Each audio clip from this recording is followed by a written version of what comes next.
안녕하세요. 사연 읽어주는 남녀입니다. 오늘도 와주셔서 감사드리며 그럼 오늘의 사연 읽어보겠습니다. 안녕하세요. 저는 지금 나이가 53입니다. 그런데 실제 제 나이에서 3살은 빼야 맞을 것 같아요. 제 머릿속에 3년의 세월이 무수히 지워져서 하나도 없거든요. 저의 30대 초반 그 언저리 3년 아무것도 기억이 나질 않습니다. 세월이 흘러서 지금은 그 3년이 전혀 궁금하지도 않고 또 돌이키고 싶지는 않아요. 그런데 나이를 먹으니 1년이 아까워서 조금은 손해라는 생각이 가끔 들곤 합니다. 무슨 말인지 이해하기 어려우시죠? 10수년 전 제게 큰 교통사고가 있었고 후분 기억 상실로 특정 3년만 제 머릿속에 없습니다. 아주 사라져버렸죠. 그 사고가 있고 수십 년이 지났는데도 아직도 기억이 없어요. 하지만 저는 어쩌면 잃어버린 그 3년이 행운이라고 생각합니다. 신이 절 위해 그 3년을 버려준 게 아닐까 싶어졌어요. 나 자신을 반성하고 끝없이 내 가족들에게 감사하는 마음으로 평생을 살라는 뜻이요. 그 정도로 그 3년은 제게 쓰레기 같은 과거들로 가득 차 있었으니까요. 그리고 저 또한 그런 쓰레기 같은 사람이었습니다. 물론 저는 하나도 기억을 못하지만요. 기억이 지워진다는 건 마냥 슬픈 일은 아닌 듯합니다. 절 보면요. 제 입장에서 기억이 지워진 것은 행운이나 다름없었어요. 시간을 거슬러서 제가 깨어난 날부터 말씀드리겠습니다. 눈을 떼기 전에 저는 심한 두통이 있었고 제 온몸을 누가 묶고 있는 듯한 기분이었습니다. 눈을 겨우 뜨니 제 눈앞에는 남편 그리고 제 소중한 아이들이 절 보고 있었어요. 얼마나 울었는지 딸아이 눈은 퉁퉁 부어 있었습니다. 깨어나자마자 저는 여기가 어딘지 왜 내가 병원에 입원해 있는 건지 물었습니다. 그러자 남편과 자식들이 서로를 쳐다보면서 한동안 말을 잇지 못했죠. 저는 정확히 제가 깨어난 그 시점에서 3년 전 딸아이가 취업이 되고부터의 기억이 없었습니다. 좋은 회사에 들어갔다고 가족들끼리 잔치도 하고 그랬었거든요. 케이크를 두고 쿠키를 먹고 가족들끼리 행복하게 웃었던 딱 그날 이후부터 제 기억이 끊어졌어요.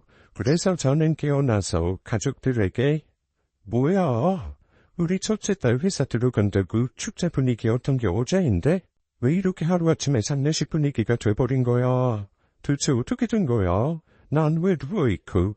당신도 다쳤네? 뭐야 말해줘. 왜 다들 아무 말도 안 해? 제가 계속해서 고치고치 묻자 첫째 딸이 급히 의사를 불렀습니다. 의사는 제게 오늘이 날짜가 어떻게 되는지를 물었고 전 정확히 3년 전 여름이라 했어요. 그러자 의사는 남편과 아이들을 보더니 남편에게 제가 검사를 다시 받아봐야 한다고 말했습니다. 심각한 표정이었어요. 저는 깨어나자마자 몇 가지 검사를 더 받고 수없이 많은 질문을 받았었습니다. 진단 결과로는 부분 기억 상실이었어요. 그런데 왜 그런지는 몰라도 제가 기억하기에 제일 행복하고 안정적이었을 지난 3년만 기억이 없었습니다. 누가 기억 테이프에서 3년치를 정해서 툭 떼어낸 것처럼 말이에요. 남편과 아이들은 의사의 그 말을 듣고는 어쩐지 안심하는 듯한 분위기였습니다. 서로를 한참 바라보더니 제게 잠시만 쉬려고 하고는 모두 나갔어요. 그리고는 1시간이 넘어서야 다시 제게로 돌아왔습니다. 저는 가족들이 돌아오자마자 왜 사고가 난 건지, 왜 나 혼자만 다친 건지 물었습니다. 나 어디 가다가 이렇게 다친 거야? 차 사고라니. 당신 운전 정말 잘하잖아. dum승자가 당신이 맞아? 아니, 운전자가 말이야. 나는 이렇게나 많이 다쳤는데 당신은 머리 조금 다친 거야? 어쩌다가 이렇게 된 건데? 피가 왔었나? 우리 어딜 가고 있었어? 나는 운전석이라서 더 다친 거야. 미안해 여보. 내가 조금만 더 주의할 것. 이제는 다 괜찮아. 당신만 깨어났으면 다 된 거야. 당신이 한동안 안 깨어나서 우리 진짜 많이 걱정했어. 그깟 3년 기억도 만나는 호텔 별거 없었어. 의사 선생님이 무리해서 기억해내려고 하지 말래. 그러니까 기억하려고는 뭐 애쓰지 마. 당신이 멀쩡히 깨어난 것만으로도 괜찮으니까. 그래 엄마 애쓰지 마. 그 3년 우리 별일 없었어. 그냥 평소같이 아빠는 출근하고 나도 회사 가고 엄마는 살림했고 뭐 하나 툭 전할 것 없이 흘러간 시간이었어. 그깟 시간 버려도 아쉬울 것 하나 없을 만큼 말이야. 엄마는 그냥 3살 덜 먹은 걸로 치자. 우리끼리 응? 남편과 가족들의 말로는 그저 남편과 제가 외식을 하려고 같이 차를 타고 나섰다가 사고가 난 것이라고 말했습니다. 큰 덤프트럭과 부딪혔고 차가 반파가 될 정도로 정말 큰 사고였다고 말이죠. 그래서 그 사이 생으로 살아났으니 천만다행이라고만 했습니다. 그리고 이상하게도 가족이 제가 그 3년치의 기억을 끄집어내기를 거래하는 듯한 분위기였죠. 제 개인적인 감정은 매우 복잡했지만 가족들이 많이 도와주었습니다. 제가 잃어버린 시간 속에서 딸아이는 승진도 하고 막내 아들도 취업을 해서 번듯한 직장인이 되어 있었어요. 게다가 딸아이는 결혼을 전제로 남자친구도 사귀고 있었죠. 하지만 눈에 띄게 달라진 것이 있었습니다. 바로 남편. 저와 남편은 다른 사람들이 부러워할 정도로 사이가 좋았어요. 흔히들 인공 부부라고들 했죠. 그런데 겉으로는 다정하지만 남편이 뭔가 텅 비어있는 듯한 굉장히 낯선 기분이 들었습니다. 사고 나기 이전 제가 기억하고 있는 남편과는 사뭇 달랐어요. 그 기분을 저만 느끼는 것은 아닌지 남편도 한 번씩 저를 힐끗힐끗 보다가 눈이 마주치곤 했죠. 그래서 남편에게 물었습니다. 혹시 내가 뭘 잘못한 거라도 있느냐고 말이에요. 잘못한 거는 무슨, 괜히 당신 기분 탓이야. 몸이 안 좋으니 불안해서 그래. 너무 신경 쓰지 마. 아니야. 뭔가 당신 분위기가 많이 달라. 전에는 날 그렇게 보지 않았어. 내가 당신이 잘 모르는 사람인 것처럼 나를 쳐다본다니까. 왜 그래 정말. 같이 사고 났는데 나만 많이 다쳐서 미안해서 그래. 괜찮아. 당신이라도 덜 다쳤으니 천만 다행인 거지 뭐. 그리고 아무리 3년이 지났다고 하지만 당신 왜 이렇게 말랐어. 내가 당신 배 나왔다고 엄청 놀렸었는데 지금은 말라도 너무 말랐어. 다이어트를 심하게 한 거야. 아무리 내가 놀려도 살 뺄 생각 없다던 사람이 갑자기 그리고 안색도 많이 안 좋아 보여. 어제 집에서 발견했는데 도대체 술주병이 집에 왜 이렇게 많아? 애들이 먹은 것 같지는 않고 그것들 다 당신이 먹은 거야? 당신 술 못 먹잖아. 그래서 한 입도 안 먹는 사람이 무슨 술주병을? 적어도 하루에 2병씩은 먹었을 것 같던데. 그리고 냉장고도 텅텅 비어있고. 설명을 좀 해봐. 제가 남편에게 계속해서 묻자 듣고 있던 첫째 딸이 대답해 주었어요. 한동안 제가 깨어나지 않아서 남편이 많이 힘들어서 그런 것이라고 말했습니다. 그래서 술에 의지를 많이 했다고요. 그러니 앞으로는 다시는 그럴 일이 없을 거라고 절 안심시켰습니다. 아빠도 달랠 곳이 있었어야 말이지. 다른 동생은 각자 사느라 바빠서 아빠를 잘 못 챙겼어. 그래서 아빠가 엄마 깨어나길 기다리면서 술을 많이 달래셨나 봐. 너무 걱정하지 마 엄마. 깨어나고 나서는 단 한 잔도 안 드시잖아. 엄마도 봐서 알지? 이제 저것들도 다 치워야지. 가족들 모두가 조심스러워 보였지만 그렇다고 계속 이상하게 볼 건 아니었죠. 제가 기억하는 우리 가족은 남부러울 것 없이 행복하기만 했으니까요. 저는 한동안 물리치료를 하러 병원에 자주 갔습니다. 거의 하루 종일이 치료 또 치료였어요.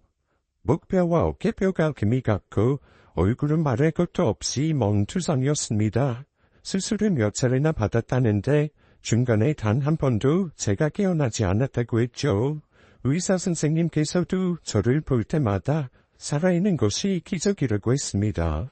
몇 번씩 투문 치료를 받고 집에 돌아가면 바뀌어져 있는 집안 모습에 적응을 하려고 애를 썼습니다.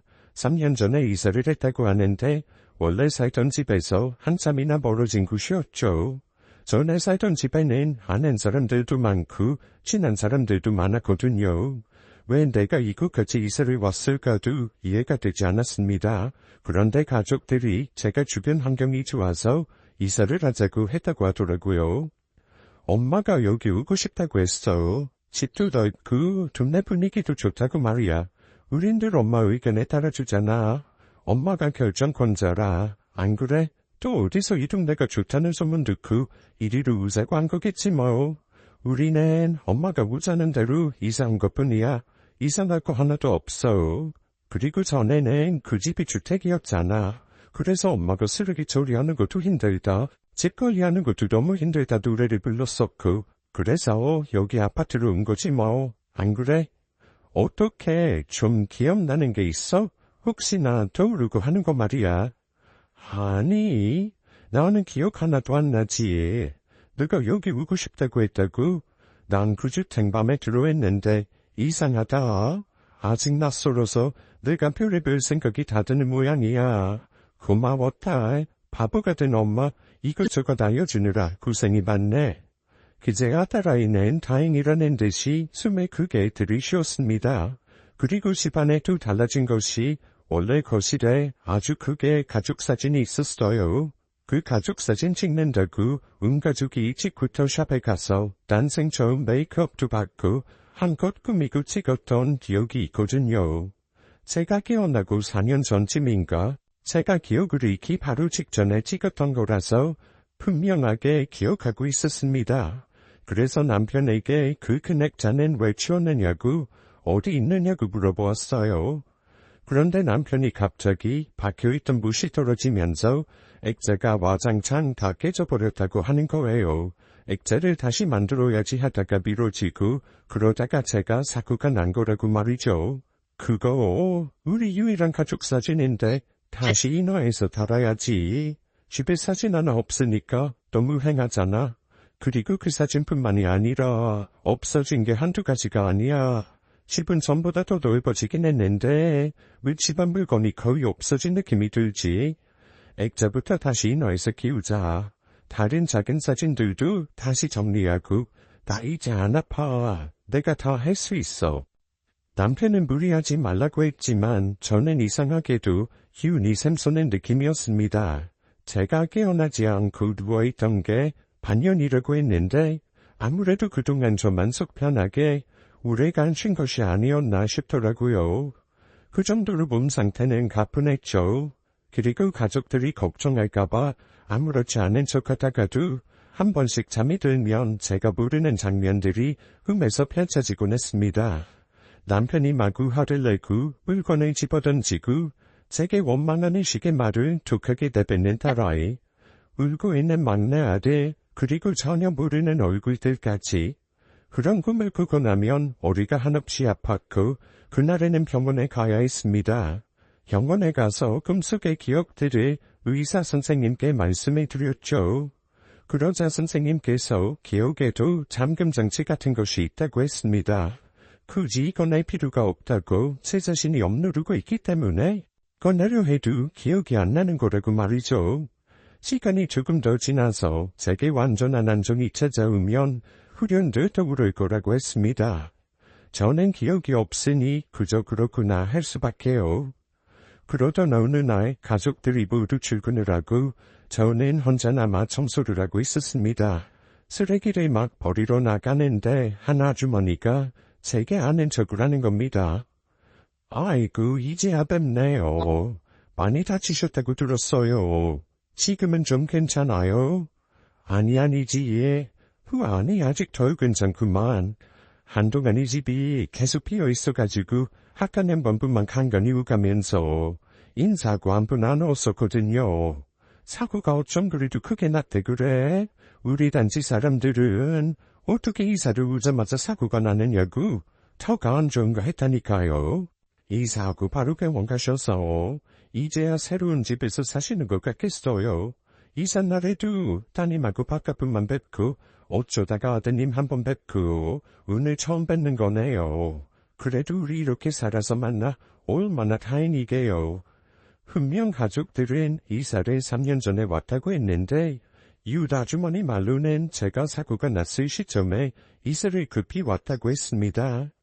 이삿날에도 이사업체 사람들이 대부분이었지 우리 가족들은 없었다고 말이죠. 그래서 의아했어요. 왜 가족들은 나한테 그런 거짓말을 한 걸까 하고요. 제가 마음에 들어서 계획 끝에 이사를 한 거라 했는데 들은 바와는 전혀 다른 것들이 한둘이 아니었습니다. 게다가 제가 잠이 들어있으면 가족들끼리 오래간 대화를 하는 것 같아 보였어요. 어찌 보면 꼭 제가 왕따가 된 기분까지 들었다니까요. 그러던 어느 날이었습니다. 그날도 가족들끼리 식탁에 모여 앉아 한참의 진지한 이야기 중이기에 제가 문을 벌컥 열고 나와서는 저도 키워달라고 말했습니다. 그러자 가족들이 무슨 죄라도 진 것처럼 화들짝 놀라더라고요. 그리고 그때다 싶어서 물었습니다. 얼마 전에 쓰레기 버리다가 옆집 아주머니 만났는데 우리 이사 온 지 얼마 안 되었다는데 나 사고 날 때쯤에 온 거라고. 어떻게 된 거야? 왜 나한테 거짓말한 거야? 뭐 서프라이즈 그런 거 해주고 싶어서 그랬어? 제가 웃으면서 최대한 기분 상하지 않게 물었는데 가족들은 얼굴이 거의 사색이 되어 있었습니다. 제 물음에 한동안 답을 못하더니 딸아이가 먼저 입을 열었습니다. 그때 엄마랑 아빠랑 결혼 30주년이었잖아. 그래서 아빠가 진짜 크게 쏜 거야. 엄마가 맨날 아파트 노래 불렀었다고 같이 밖에서 외식하고 들어오는 길에 아파트로 와서 짜잔 해주려고 했는데 하필 그날 그런 사고가 나서는 어떻게 하다 보니 그렇게 돼버렸네 정말. 그런 말을 들으니 오히려 미안하더라고요. 가족들은 여태 제 생각과 걱정뿐인데 저만 이상한 쪽으로 오해하고 있으니 말입니다. 그래서 정말 잊힌 기억에 대해서는 괜히 언급하지 말자고 다짐을 했습니다. 이제 내 편하긴 정말 편했어요. 저는 현재만 생각했고 어색하게 느껴졌던 가족들 또한 안정적으로 바뀌어가는 듯했고 말입니다. 다시 새로운 인생을 사는 것처럼 지내다 보니 좋은 일은 계속해서 들어갔어요. 연애 중이던 딸아이가 마침내 결혼을 하게 되었습니다. 그것도 아주 훌륭한 신랑감과 말이죠. 그래서 상견례도 하고 딸아이 결혼 준비를 하면서 너무 행복했습니다. 내가 이런 것들을 못 누리고 죽었다면 얼마나 한스러웠을까 싶어서 눈물이 다 났어요. 그날도 딸아이와 결혼 예물을 한참 보다가 집으로 돌아가려는데 어떤 여자분이 제게 아는 척을 하는 겁니다. 어머 언니, 웬일이야. 죽은 줄 알았어. 핸드폰 번호도 바뀌고 갑자기 그만두고 왜 그랬어. 무슨 일이라도 있었던 거야? 우리 지점 옮겨서도 같이 이러기로 해놓고는 갑자기 잠수 타서 놀랐었어. 물론 언니 남편이 찾아와서 짐도 다 찾아가고 설명해주기는 했지만 집도 엄청 멀리로 이사했더라. 그때는 왜 그랬던 거야? 혹시 그 사람 때문인 거야? 엄마가 교통사고가 크게 나서 깨어나신 지 얼마 안 되었어요. 이건 제 명함인데 받으시고 저랑 말씀하세요. 저희가 이정이 빠듯해서 먼저 가볼게요. 엄마, 가자. 딸아이는 제가 입을 뗄 새도 없이 저를 당겨 성큼성큼 집으로 걸어갔어요. 저는 몇 번이고 뒤돌아봤는데 그 여자가 저를 계속 바라보고 있었습니다. 그런데 도저히 어디서 봤는지 기억이 나질 않는 거예요. 그리고 그 여자가 한 말들도 다 뭔 소린지 모르겠고요. 그래서 집으로 가면서 딸아이에게 누구냐고 물으니 딸아이가 그저 아름아름 친하게 지냈던 깊지 않은 사이라고 설명했습니다. 그냥 이름도 제대로 모르고 엄마가 그랬었어. 되게 말 많고 말 실수 많이 하는 그런 가벼운 분이라고. 그래서 다시는 상종하고 싶지 않다고 했어. 이참에 그냥 정리해. 그렇게 듣던 사람 같지 않더라고. 엄마가 맨날 욕했었으니까. 그래서 아빠도 저 아줌마 싫어했거든. 물론 나도 싫어해. 순진한 우리 엄마 여기저기 이상한 데 데려가기나 하고. 암튼 발라당까진 아줌마야.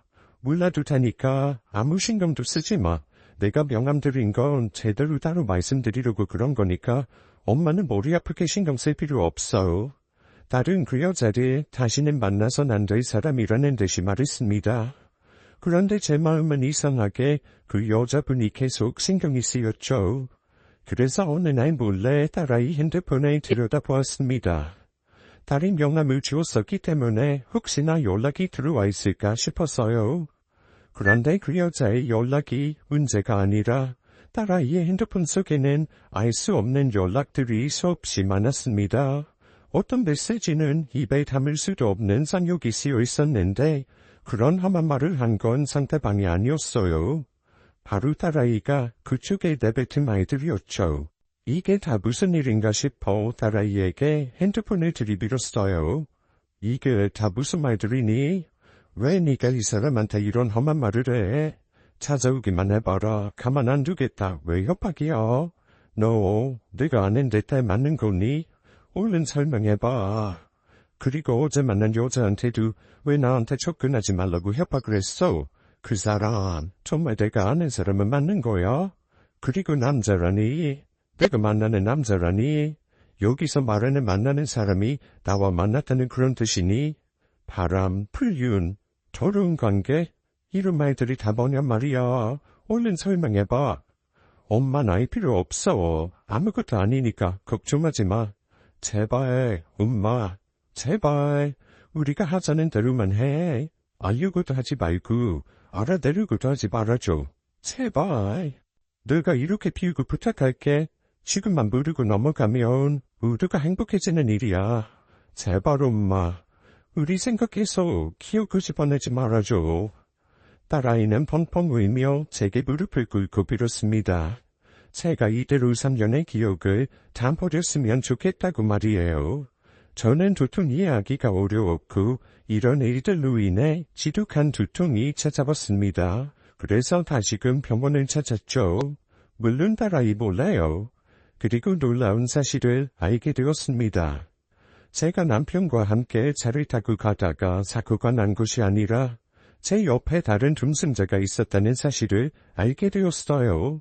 둥승자는 저보다도 더 상태가 위중하여 중환자실에 오래간 머물렀다고 했습니다. 그 후 일반 병실로 옮길 때 보호자가 저와 같은 병원이 아닌 아주 멀리 떨어진 병원으로 옮겼다고 했습니다. 하지만 그 둥승자가 누구인지는 병원 측에서 알려줄 수 없다고 하더군요. 그리고 남편은 저와 같이 차에 타 있던 것이 아니라 뒤를 쫓아오다가 이중 추돌로 사고가 났던 것이라고 했습니다. 그래서 저보다는 경미했다고 했죠. 너무나 혼란스러웠어요. 가족들이 제게 전해준 말들 대부분이 다 거짓이었죠. 그 누구도 믿을 수 없는 기분이었습니다. 그래서 저는 딸아이 휴대폰에서 찾아낸 우연히 만났던 그 여자에게 연락했어요. 그리고는 만나서 이야기를 듣게 되었습니다. 제 사정에 대해 먼저 설명을 했어요. 사고로 3년의 기억이 전부 날아갔다고 말이죠. 그러자 그 여자는 한참을 당황하다가 늦게 입을 열었습니다. 어머, 어쩜 그런 일이 다 있어. 어쩐지 나랑 많이 지냈어 언니. 그저께 일 못 봤다고 날 기억 못하길래 나 정말 놀랐잖아. 딸내미가 나한테 언니한테 연락하지 말라고 하더라고. 형부랑 아직 이혼 안 한 거지? 결국 끝까지 안 해준 거지? 그 사람은 본서랑 정리 못했대? 그래서 둘이 아직 살림 못 합친 거야? 대체 그게 무슨 말이에요? 본처? 이혼? 살림? 나 정말 아무것도 기억 못해요. 말해줘요. 사실이 뭔지. 언니 바람 피웠잖아. 우리 같이 일할 때 왔던 손님이랑. 바람 일하기도 참 길었는데 그게 딱 3년이겠네. 아니 이제 4년 됐지. 둘이 마음이 너무 잘 맞고 지금 남편에 비하면 비교도 못한다고. 오죽하면 남편이랑 이혼하고 그 남자랑 살고 싶다고 노래를 불렀었잖아. 그럼 그 남자는 어디 있는데? 외국으로 돌아갔대? 그 본처가 워낙 세야 말이지. 우리 일하는 욱하게 와서는 다짜고짜 언니 머리 구덩이 잡고 주먹으로 얼굴을 그냥. 아우 그때도 언니 우려 입원했어. 그 남자 본처한테 폭행당해서. 아무래도 그 남자랑 언니는 아닌가 봐. 매번 사건이 생겨. 그것도 아주 크게. 그러다가 제명이 불살겠어. 그러니까 그만해. 그래서 딸내미가 그렇게 말렸구만. 가족들이 언니가 돌아오길 바라는 모양이야. 에휴, 내가 그럼 괜한 이 반전 떤 건가? 모르는 게 약인데. 충격적이었습니다. 제가 바람녀, 불륜녀였다는 거예요. 잃어버린 3년 동안에요. 저는 가정주부로 아이만 키우면서 살다가 3년여 전에 딸아이의 물을 보러 갔던 그 쇼핑몰에 아르바이트를 했었습니다. 거기서 일하면서 손님으로 왔던 남자와 눈이 맞아 바람을 피웠다는 겁니다. 너무나 서로 뜨겁게 사랑해서 남편이고 자식이고 다 버리고 이혼 생각까지 해가면서 훌륭남과 재혼을 계획하고 있었다니요. 상상도 할 수 없었습니다. 그 여자에게 그 남자의 연락처를 받아냈어요. 아직도 믿을 수가 없었어요. 제가 그런 식의 삶을 살았다는 게, 그렇게도 사랑하는 가족들을 처참하게 배신을 했다는 게 믿기지 않았습니다. 그 여자에게 이런저런 이야기를 다 듣고 나니 저는 바로 집으로 돌아갈 수가 없었습니다. 집 근처에서 울면서 서성였어요. 받아들이기 너무 혼란스러웠고 내가 그 정도로 바닥이었나? 뭘 어떻게 했기에 내가 그 지경이 되었나? 내 가슴에 치고 툭치면서 서럽게 울었습니다. 이 미친 것아, 네가 왜, 대체 왜, 훅이 키워서 그랬니? 사는 게 아주 여유가 넘쳐서 그래서 그런 거야? 어떻게 애들을 버리고 남자 하나 때문에 그런 생각하지?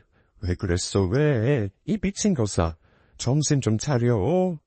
제 주먹으로 가슴을 치고 머리를 치고 사방을 다 쳐봐도 기억이 나질 않았습니다. 어쩌면 세상의 모든 사람들이 저를 속이고 있는 기분이 들었어요. 한참을 자학하다가 집에 들어갔고 저는 입을 다물었습니다. 제가 상처를 준 가족들에게 단 한마디도 할 수가 없었어요. 당신 몸도 성치 않은데 어딜 그렇게 길게 다녀왔어? 어지럽거나 속이 안 좋지는 않았어? 밥은 먹었고? 괜찮았어. 오늘은 집에만 있어서 그런가 너무 갑갑해서 품내랑 마트랑 목적지 없이 많이 왔다 갔다 했어.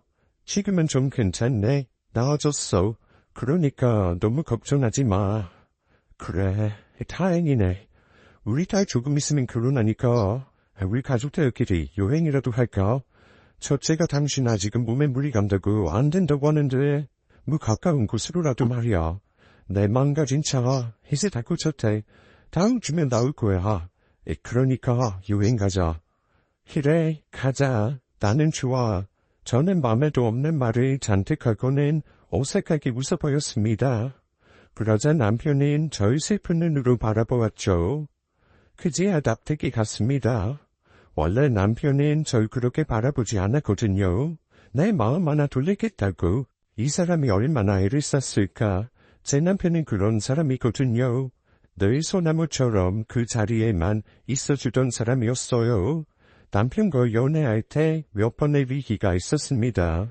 결혼까지 가기까지 수없이 많은 일들이 있었는데 그 모든 걸 다 남편이 감내했어요. 그래서 결혼까지 하게 되었고 저만 바라봐주던 한결같은 사람이었습니다.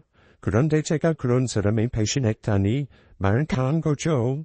제가 그냥 쓰레기 같은 사람인 겁니다. 그 여자를 만나 모든 사실들을 알게 된 후 한동안 저는 그 누구와도 연락을 하지 않았어요. 밖에 나가서 가볍게 친구를 만나는 것도 하지 않았습니다. 제가 제 자신에게 벌을 내리듯 가족들만 바라보면서 해줄 수 있는 한 최선을 다했죠. 나는 죄인이다. 그러니 우리 가족들을 위해 죽을 때까지 희생해라. 그런 마인드였습니다. 저만 예전의 기억에 대해 티내지 않으면 아무 일도 없을 거라고만 생각하고 지냈어요. 하지만 감춰질 줄 알았던 저의 과거의 흔적들이 하나씩 드러나기 시작하더군요. 제가 감당하지 못할 제가 벌인 일들이 말이죠. 그날도 연애 때와 같이 남편과 딸아이, 아들을 출근시키고 집에서 죽어라 집안일을만 배달려 하고 있었습니다. 그런데 초인종이 눌리고 인터폰에 보니 모르는 얼굴이었죠. 그래서 누구세요 하고 물으니 다른 말 없이 나야 라는 대답이 들려왔어요. 문을 여니 상당히 화려한 복장의 여자가 절 쏘아보고 있었습니다. 제가 정말 누군지 몰라서 멍하니 바라보자 그 여자는 어이없다는 듯이 참 기가 막히네. 너는 너 죽도록 팬 여자 얼굴도 기억 못하니? 멍청해서는 그 머리로 감히 바람 피울 생각은 했어? 나 그 사람 와이프야. 노랑노랑한 그 인간이 내 남편이라고. 부하하니 멀쩡하네. 나한테 죽었나 싶어서 축의금이라도 줘야 하나 했는데 아주 멀쩡한 모습이야. 그 사람은 아직도 잠들어 있어. 너 죽을까봐 지축으로 핸들을 틀었거든. 아주 그 사람이 어찌나 절절하든지 못 봐주겠더라. 그런데 넌 아직 이혼은 안 당했나 보다. 우리 가정은 그렇게 박살내놓고는 넌 잘 사나 봐. 어떻게 내 말을 다 듣고도 그냥 살 수가 있어? 네 남편도 참 대단하시다. 상이라도 줘야 할까봐. 바람난 와이프가 어떻게 놀아나는지 다 알고 있는 남편이 다 묻어주고 그대로 같이 산다라. 하, 그것도 이사까지 하면서. 하긴 나도 그 사람이람 절대 이혼 안 해. 아니 못해. 평생 이혼 안 해주고 괴롭히기만 할 거야. 너라 다시 만나게 안 해. 그 여자는 제게 선전포고를 하듯 말하고는 돌아갔습니다. 저는 그 순간에 멍하게 그 자리에 그대로 서 있었어요.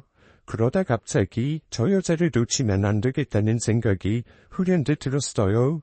그래서 미친 듯이 뛰쳐나가 마차에 오르려는 그 여자의 발을 닦아채고는 부탁을 하게 되었습니다.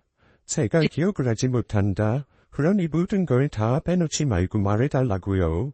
처음에는 그 여자가 멈칫하더니 제게 쉬어하지 말라고 했어요. 그러다 제 눈빛을 보곤 사실인지 헷갈려하다 결국에는 진단서까지 보여주고서야 이야기를 제대로 들을 수 있었습니다. 저 정말 속이는 게 아니고 기억이 아예 없어요. 그쪽 분도 모르고 그쪽이 말하는 그쪽의 남편. 그분도 제가 얼굴도 이름도 아무 기억이 없습니다. 우리 가족들은 다 감추고 있어요. 저는 정말 아무것도 몰라요. 가족들은 제가 모르는 채로 우르르 하는 것 같은데 저도 그러려고 했는데 조금씩 제 지난 날에 대해 알면 알수록 혼란스러워요. 정말 제가 바람에 피운 건가요? 그것도 그쪽 남편분과요? 정확히 어떻게 된 일인지 말해줄 수 있어요? 펄을 다시 받으라면 달게 받겠습니다. 그러니 말해주세요.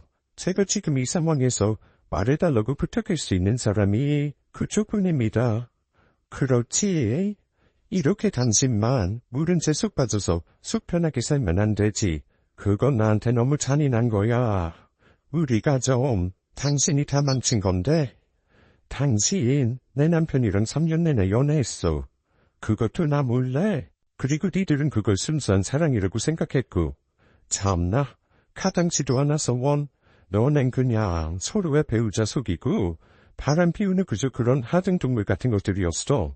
처음엔 설마 하고 속아주니까 너 내가 신이 났는지 나중에는 며칠씩 여행도 다녀오고 그러더라. 내가 당신 남편이랑도 몇 번 만나서 대화했지만 처음에 당신 남편도 절대로 그럴 리 없다고 당신을 아주 철석같이 믿고 있더라고. 예전에 나처럼 말이야. 나도 우리 남편이 그렇게 바람 피울 줄은 꿈에도 몰랐으니까. 내가 당신이랑 내 남편이 바람 피우는 증거사진까지 당신 남편한테 갖다 바쳤는데 그래도 안 믿어주더라고. 아주 대단한 분 앞셨어, 당신 남편. 당신이 이혼해달라고 다른 남자를 사랑한다고 가슴에 못 박고 나서야 나랑 내 남편한테 찾아보서까지 당신 설득해달라더라. 차라리 멀리 떠나달라고. 그럼 자기 와이프 마음 자기가 어떻게 돌려보겠다고. 그날 사고 난 것도 너네 둘이 그만 가려다가 그 사달이 난 거야. 그만 가는 길이었어. 그것도 기억 안 나? 네 남편이라 내가 이혼을 안 해주니까 둘이 외국 나가서 살려고 그만까지 가는데 네 남편한테 걸린 거지. 그래서 네 남편이랑 나랑 각자 공항으로 가자고 했는데 뒤쫓다가 그 사고가 난 거야. 너는 진짜 나쁜 년이야. 어떻게 그런 남편을 배신할 수 있는지. 네 애들도 네 남편도 너 그렇게 믿어줄 때 그냥 그 필요 없는 기억 지우고 살아. 괜히 그거 푸스로 만들지 말고 나도 차라리 그 기억 지우고 살고 싶은 심정이야. 그럴 수만 있다면 나도 그 사람 깨어나면 정신 차리게 하고 붙잡고 살 거니까 혹여나 나중에라도 내 남편 다시 뒤흔들지 마. 제가 잃어버렸던 3년의 기억 퍼즐 중 테두리 정도만 맞춰진 느낌이었습니다. 그렇다고 해서 가족들에게 상세하게 물을 순 없었어요. 그렇게 되면 다시 한번 상처를 주는 셈이 될 테니까요. 그날 저는 집으로 돌아가자마자 창고에 처박혀 있는 가족 사진을 다시 만들었습니다. 제 인쇄에서 액자를 맞추고 벽에 걸어두었죠. 제 기억 속에 있던 예전 우리 집의 모습들 그대로 돌려놓았어요. 그리고 남편이 퇴근해서 돌아오면 일부러 연애 때 즐거웠던 일화들을 꺼내거나 좋은 이야기들만 꺼내서 억지로 웃기 바빴습니다. 그리고 과거 이야기를 꺼내면서 남편의 눈치를 살피기 바빴어요. 그런 식으로 분위기를 계속 만들어가면 다시 예전으로 돌아갈 수 있을 것 같다는 생각이 들었습니다. 그런데 저의 그런 행동들이 어색하고 불편했는지 남편이 말했어요. 여보, 너무 애쓰지 마. 당신 많이 힘들어 보여. 그럴 필요 없어. 자연스럽게 지내면 돼. 용기까지 할 필요는 없어. 아니야. 나름 자연스럽게 굴고 있어. 다만 전이랑 뭔가 많은 게 달라진 것 같아서 그런 것들이 낯설어. 집안 분위기가 전이랑 달라서 그런 건가 싶어서 바꿔보고 액자도 다시 걸고 예전에 당신이랑 있었던 좋았던 애들이라도 회상해보면 다시 돌아갈 수 있을까 싶어서 노력하는 거야. 그런데 이런 것들만으로는 안 되나 봐. 너무 많이 잘못한 게 아닌가 싶어. 아무리 예전으로 돌리려고 해도 이미 내가 달라져서 딴 것들로 애써도 안 되는 게 아닌가 싶어. 나 대충 무슨 일이 벌어졌었는지 알고 있어, 여보. 내가 당신을 배신하고 우리 애들한테 상처 주고 그랬다는 거. 그 사람 와이프가 얼마 전에 집에 다녀갔어. 내가 그 여자 남편이랑 바람 피웠다고. 나는 당신이랑 차 타고 가다가 사고가 난 게 아니라 그 남자랑 공항으로 도망치다가 사고가 난 거라고. 미안해, 여보. 사실 기억은 정말 하나도 안 나지만 사실이 변하는 건 아니니까 미안하다는 말밖에는 할 수가 없어서 미안해. 내가 잘못했어. 전화번호가 어떻게 되었던 정신 차리고 당신이랑 애들한테 정말 잘할게. 내가 평생 죄인처럼 가족들한테 무조건적으로 잘하면서 살게. 아니면 당신이 다른 방법으로 내가 속죄하길 바란다면 그대로 다룰게. 저는 바로 남편 앞에 무릎을 꿇고 회의기 시작했어요. 어쩌면 기억이 없기에 사죄의 깊이가 얕았을지는 모르겠어요. 하지만 제가 들은 모든 사실들이 거짓은 아니기에 진심을 담아 사과했죠. 물론 사과로 될 일은 아니었습니다. 그러자 남편은 제가 다 알아버렸다는 사실을 좌절하여 그 자리에 털썩 주저앉아 한동안 말을 잇지 못했습니다. 그리고 제가 그렇게 무릎을 꿇고 용서를 빌고 있던 찰나에 딸아이와 아들이 들어왔어요. 그 모습을 보곤 무언가 예측했다는 듯이 다가와 저를 일으켜 세워줄 뿐이었습니다. 저는 다시 숙이고 앉아서 아이들에게도 사과를 했어요. 지난날에 내가 정말 큰 잘못을 했다고, 상처를 줘서 정말 미안하다고 말이죠. 그러자 한동안 말이 없던 가족들은 제가 용서를 빌기보다는 앞으로 제가 달라지지 않기를 바랐습니다. 혹여나 기억이 돌아와서 제가 다시 떠날까봐 늘 전전긍긍하고 힘들었다면서요. 우리는 엄마가 잘못한 것들에 대해서 용서를 빌고 그런 거 하나도 안 바래. 엄마 못지않게 우리들 모두 예전으로 돌아가길 내내 원했었고 엄마 마음 하나만 잡길 기원했어. 그러니까 지난 잘못에 대해서만 말하는 거 말고 어차피 엄마 기억에도 없느니 우린 다 없었던 일로 하기로 했어. 엄마가 앞으로 우리 위해서 지켜줘야 할 건 혹시나 기억이 돌아와도 우리를 안 버리는 거. 그게 우리 가족들이 바라는 일이야. 다시는 우리를 던지지 않는 거. 그것만 지켜줘. 그런데 그때 아무 말 없이 딸아이의 말을 듣고 있던 아들이 처음으로 제게 본인의 속내를 비쳤습니다. 나는 솔직히 다시 엄마 안 부르고 했어. 누나랑 아빠가 이렇게 애쓰는 거 와닿지도 않고 엄마 볼 때마다 예전 일들 계속 떠오르고 너무 기분이 나빴어. 그런데 아빠랑 누나가 그런 엄마라도 붙잡길 원하니까 그렇다고 하니까 우선은 다수의 의견에 따르는 것뿐이야. 엄마 정말 큰 잘못했어. 돌이킬 수 없는 잘못 말이야. 내 엄마가 바람을 그것도 남자인 눈이 멀어서 가정을 버리려고 했다는 게 나는 아직도 기분 더러워. 엄마가 깨어나서 기억이 안 난다고 했을 때 지난날이 후회돼서 거짓말하는 거라고 생각했어. 우리 대포는 면목이 없어서 쇼하는 거라고 생각했어. 그렇지만 누나랑 아빠 생각처럼 다 잊고 예전으로 돌아갈 수 있게 노력하자. 엄마는 기억을 잃은 채로 우리는 지난 일들을 잊으려고 노력하면서 살자. 그렇게 다시 한번 가족들은 저를 보듬어주었고 저는 고마울 따름이었어요. 하지만 과거가 있기에 현재가 있듯 그 과거가 다시금 제 발목을 붙잡았습니다. 온 가족이 모여있던 주말 누가 올 일이 없는데 초인종이 울렸고 저와 딸아이가 나가보았죠. 그런데 눈앞에 처음 보는 남자분이 목발을 짚은 채 서 있었습니다. 저는 누군지 몰라서 보자마자 누구세요라고 말을 했어요. 딸아이는 저를 자신의 뒤편에 세우더군요. 그 남자는 저를 안타까운 눈빛으로 바라보더니 자기 기억 못하느냐고 내 눈물을 보였습니다. 어떻게 나만 잊을 수가 있어. 우리 같이 약속했던 것들 다 잊었어. 남은 인생은 우리 둘이 함께 하기로 했었잖아. 이 사고 때문에 너무 길어졌지만 지금도 늦지 않았어. 내가 눈 뜨자마자 당신 찾겠다고 얼마나 애썼는지 몰라. 그러는 너와 당신은 날 찾지도 않았더라. 아예 날 잊어버린 거야? 어떻게 나한테 그렇게 가혹할 수가 있어? 이봐요. 뻔뻔한 것도 정도가 있지. 남의 집에 함부로 와서 지금 뭐 하시는 거예요? 여기 우리 아버지랑 내 동생에 우리 가족들 다 있다고요. 어쩜 그렇게 사람이 이기적일 수가 있어요? 우리 엄마는 그쪽 다 잊었어요. 나 당신을 만났던 시기부터 사고 전까지 기억이 모두 없어졌다고요. 그래서 당신 같은 사람 단 한 툴도 기억 못하니까 다시는 찾아오지 마세요. 당신 와이프한테 연락하고 경찰에 신고할 거니까 그런 줄 알고 당장 꺼줘요. 딸아이가 큰 소리 치자 안쪽에 자리하고 있던 남편과 아들도 뛰어나왔습니다. 남편은 그 남자의 얼굴을 보자마자 기겁하며 딸과 마찬가지로 제 시야를 가려서 섰습니다. 그리고 그 남자를 끌고 밖으로 나가버렸어요. 그 상황에서 제가 할 수 있는 건 아무것도 없었고 그저 밖으로 나간 남편을 걱정하는 것뿐이었습니다. 저는 집안에 남은 아이들에게 조심스레 물었죠. 방금 전 그 남자가 내가 바람 피웠던 그 상태가 맞느냐고 말이에요. 그러자 아이들이 낮게 고개를 끄덕였습니다. 엄마는 가만히 있어. 엄마는 그저 저 남자한테 융탄한 것뿐이야. 작정하고 흘리는 사람을 무슨 수로 이겨내겠어? 엄마는 잘못 없어. 저 남자가 계속해서 아니다. 아무튼 신경 쓰지 마. 아빠가 알아서 잘 말하고 올 거야. 몇 분 뒤 남편이 돌아왔어요.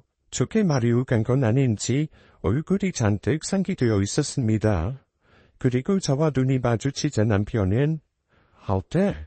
오랜만에 보니 반가웠어? 아니면 못 보다가 얼굴 보니 애틋하고 그랬나? 당신 정말 기억 안 나는 거 맞아? 정말 저 인간도 기억이 없는 게 맞냐고. 속이 많이 상했는지 남편은 결국 참고 있던 눈놀이가 터져나왔습니다. 그런 비난까지도 뭐라 대꾸해줄 기억이 제겐 없었어요.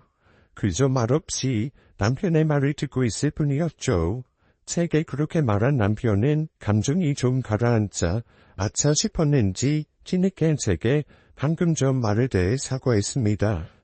신경 쓰지 않으려고 해도 어쩔 수 없이 얼굴을 마주하니 분노가 끌어올라서 어쩔 수 없었다고 하더라고요. 가족들은 저만 괜찮으면 다 괜찮다 말했지만 어쩌면 제 얼굴을 볼 때마다 떠오르는 기억 때문에 더욱 힘들어 보였습니다. 그래서 남편에게 이렇게 억지로 노력하는 것보다는 당분간 떨어져서 지내는 것이 어떨지 조심스레 말했어요. 그러자 남편의 눈빛이 돌변하더니 역시 그렇지. 당신 그 남자 만나니까 기억이라도 난 거야? 다시 우리 버리고 그 남자한테 돌아가고 싶어졌어? 그런 거야? 지금 우리 핑계대면서 더러 튀어놓으려는 거지. 그렇지? 그 순간 알아버렸습니다. 다시 예전으로는 절대로 돌아갈 순 없고 또 예전으로 돌리려는 노력에 내가 주축이 될 순 더더욱 없다는 것을요. 이 모든 문제의 원인이 애초부터 저였기에 저는 뭐든 하려고 하면 안 되는 것이었습니다. 그래서 제가 할 수 있는 것은 가족들은 더는 불안하지 않게 하는 것, 괜한 것들로 자극하지 않는 것이었어요. 이미 상처받은 사람들에게 상처를 준 사람이 약을 발라줘봤자 나아지는 건 없더라고요. 그저 또 상처를 낼까봐 더 긴장하게 되는 수밖에는요. 죄인은 처분을 기다리는 거지 나서는 게 아니잖아요. 그리고 그 일이 있고 얼마 지나지 않아서 딸아이가 시골 울렸습니다. 오랜만에 모든 복잡한 마음들 다 잊고 진심으로 딸아이의 앞날을 축하해 주었어요. 그런데 식중간에 신랑 신부 어머니 축사가 마련되어 있었거든요. 신랑 측 간사돈이 먼저 편지를 낭독하셨고 그 다음이 제 순서였습니다. 분명 편지 가득 서로 잘 믿고 행복하게 살아라. 후부란 어떤 것이 다 적어놓았는데 막 읽으려는 순간에 눈앞이 아득해지더니 아무것도 보이지가 않았습니다. 눈이 흐려져서 안 보인다기보다는 내가 이걸 딸아이에게 읽어줄 주제가 되는가 때문이었죠. 그래서 결국 제가 아무 말도 못하고 딸아이만 바라보자 남편이 급히 적어놓은 종이를 건네받아 읽어주었습니다. 그리고 그 모습에 딸아이는 쉰 내내 웃던 얼굴이 눈물에 젖었어요. 제 잘못된 과거가 가족들이 당연히 누려야 할 행복도 불안하게 만들어버린 것이죠. 딸아이를 집으로 분가시키고 얼마 지나지 않아서 아들도 독립하겠다고 했습니다. 그래서 자식들 둘이 다 집을 나가게 되었어요. 남편과 둘만이 남았는데 이상하게도 참 어색해서 움돌발을 모를 지경이었습니다. 수십 년을 알고 지내온 사람인데 훅 어제 만난 사람 같았죠. 그런데 저만 그런 게 아니었는지 남편도 매우 불편해 보였습니다. 그러던 어느 날 남편이 출근을 하고 혼자 집에서 차를 마시고 있는데 전에 찾아왔던 그 남자, 제가 바람 피우던 상태 남자가 집으로 찾아왔어요. 마지막으로 제 맘을 돌리러 왔다고 말이죠. 저에겐 그 사람이 내내 낯설고 아무런 감정도 기억이 나지 않기 때문에 우선 남편에게 전화를 해두었습니다. 여보, 그때 그 사람이 또 찾아왔어. 걱정 말고 내가 내 선에서 정리할게. 제대로 끊어낼게. 신경 쓰지 마. 전화를 끊고 저는 그 남자에게 안으로 들어오라고 말했습니다. 제가 낯설게 굴자 그 남자도 친근하게 걸어오던 말에 존대어가 붙기 시작했죠. 제가 정말 기억이 없어요. 그래서 그쪽이 많이 불편하고 저는 지금 가정 유지하고 싶어요. 그쪽이랑 제 사이에 대해서는 아내분께 이야기 들었어요. 그런데 지난 일이고 저는 그런 나쁜 관계 더 이어가고 싶지 않아요. 당신이 어떻게 나한테 그럴 수가 있어. 날 먼저 흔든 건 당신이었어. 그렇게 말하면 나야말로 피해자라고. 알아? 당신이 그랬잖아. 당신 남편이 그리고 당신 자식들이 당신의 병품 취급한다고 분명 집에서 같이 사는데 있는 사람을 없는 사람처럼 대한다고 사는 게 사는 것 같지 않다고 말이야. 그런데 나랑 있을 땐 행복하다며. 그래서 나랑 같이 물 있을 바엔 죽는 게 낫겠다고 했잖아. 그날 우리가 사고 난 날 차 핸들 당신이 꺾었어. 당신 남편이 쫓아오는 거 알고 다 틀렸다고. 걸려서 다 망칠 바엔 그냥 죽자고. 나랑 같이 죽자고 말이야. 그런 말은 됐는데 저는 순간 가슴이 철렁 내려앉았고 그때 허겁지겁 남편과 딸아이가 집으로 들어왔습니다. 아무래도 제가 이 남자와 만나서 이야기를 한다고 하니 바로 달려온 듯 했어요. 남편은 집에 들어오자마자 그 남자에게 나가달라고 했습니다. 이제 와서 뭘 어쩌자는 거냐고요. 저번에도 말했잖아요.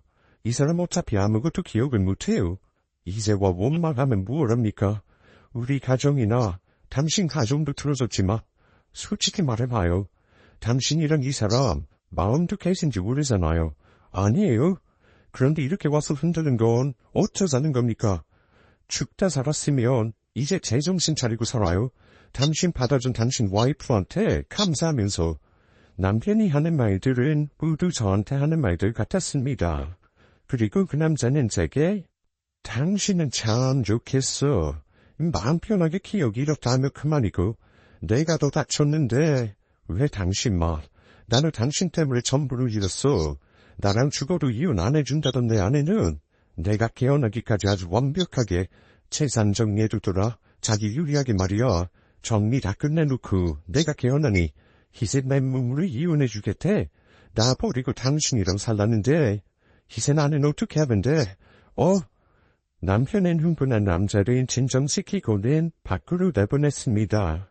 그리고 남편도 따라 나갔죠. 이전처럼 싸우는 것 같지는 않았어요. 말소리가 조금씩 들려오는 걸 유추해봐선 달래는 듯 보였습니다. 그 상태 남도 저에게 아무런 감정이 남아있지 않는 듯했고 오히려 분노만 남은 듯 보였으니까요. 2-3시간이나 지나서 집으로 다시 들어온 남편은 제게 넋두리 하듯 말했어요. 그럼 풀윤이 뭐 영원한 사랑인 줄 알았나? 돈 없으면 절절할 것 같은 사랑도 무너지는 건 금방인데 말이야. 한심한 인간 같으니 언제는 영원히 사랑한다는 둥 떠들어대더니 이제 와서 남 탓이 나오고 잘 봐 당신 저런 사람이야. 정말 별거 없지? 아무것도 기억 못하지만 저거라도 남겨도 당신이 잠시나마 마음에 담아놨던 사람이 고작 저 정도라는 거 진짜 당신을 위하고 사랑했다면 잘 살라고 조용히 입 다물고 모르는 척했어야지. 저게 뭐야 찌질하게. 내 입장에선 차라리 저러니까 속 시원하다. 은감 멋진 척 다 하면서 나란 아이들이 당신한테 해로운 것 마냥 떠들어대던 게 정작 자신은 모두에게 버려졌으니 이꼴 좋다. 남편 말대로 정말 그렇게 모든 게 끝이 났습니다. 그 이후로 내내 그 남자는 절 찾아오지 않았고 그의 아내도 오지 않았죠. 물론 제 기억도 찾아오지 않았고요. 그리고 저 또한 그 모든 과거를 감수하고 절 받아준 남편과 자식들에게 감사하며 살고 있습니다. 이후에는 단 한 번도 가족들이 제 과거에 대해 이야기를 꺼낸 적이 없었어요. 저에 대한 원망도 조금씩 시간으로 인해 밀려났고 지금은 저 혼자만의 비밀이 되어버렸죠. 그리고 최근에 또 하나의 비밀이 생겼습니다. 감수와 다름없이 집안일을 마치고 잠시 잠에 들었는데 제가 잃어버렸던 그 3년이 주마등처럼 지나갔어요. 제가 그 남자를 만나서 가족들이 슬퍼했고 제가 무슨 생각까지 했었는지 전부 다요. 하지만 가족 그 누구에게도 그 사실을 말할 수는 없었습니다. 아마 죽을 때까지 없을 듯하네요. 잃어버린 기억과 그 뒤에 제게 일어났던 일들을 다 취합해봐도 전 어리석은 선택을 했었던 게 맞으니까요. 그런 어리석은 저를 가족들이 품어준 것에는 이변이 없네요. 죽을 때까지 전 가족들을 위해 고마워하고 미안해하며 살 생각입니다. 오늘 사연 어떠셨나요? 사연자분의 과거의 잘못을 덮어준 가족분들이 정말 대단하다는 생각이 듭니다. 이런 가족은 세상에 두 번 다시 없을 거예요. 그러니 가족들에게 두 번 다시 상처 입히시는 일 없이 바르게 사시면 좋겠습니다. 오늘도 끝까지 함께 해주신 여러분 감사드리며 저희는 다음 사연으로 돌아올게요. 감사합니다.